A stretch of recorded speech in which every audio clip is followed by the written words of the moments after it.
Japan is to go ahead with the release of treated water from the crippled Fukushima nuclear plant into the Pacific. Prime Minister Fumio Kishida said the discharge should begin on Thursday, despite opposition from fishermen and neighboring China. The ocean belongs to all mankind. It's not a place for Japan to arbitrarily dump nuclear-contaminated water.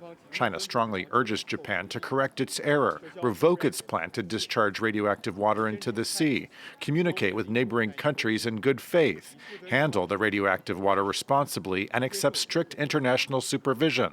China will take all necessary measures to safeguard the marine environment, food safety, and public health. Well, to get more reaction from China now, let's bring in France 24's Beijing correspondent Yena Lee. Yena, what more can you tell us?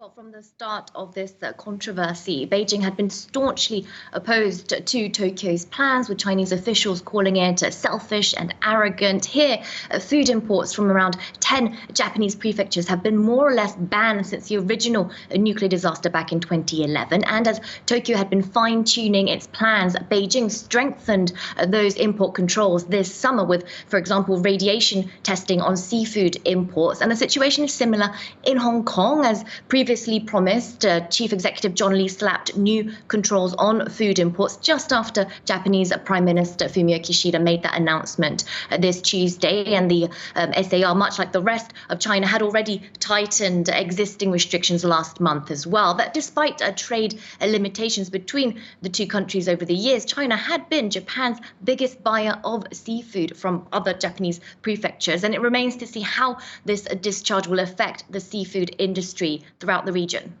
Yena, tell us a bit more about where all of these worries are coming from in China. After all, Tokyo and the IAEA have both said that this is safe.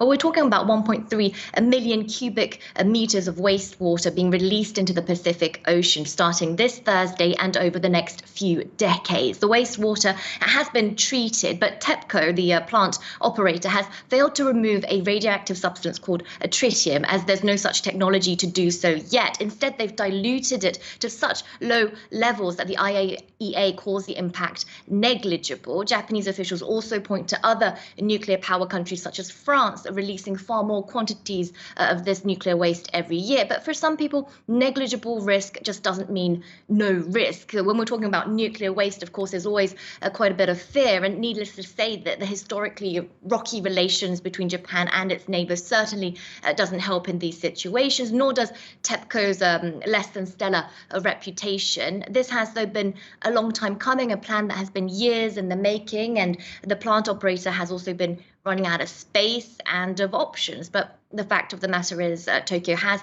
failed to fully convince all of its neighbors of the safety of their plan. Yena, thank you for that. That's France 24's Yena Lee reporting from Beijing.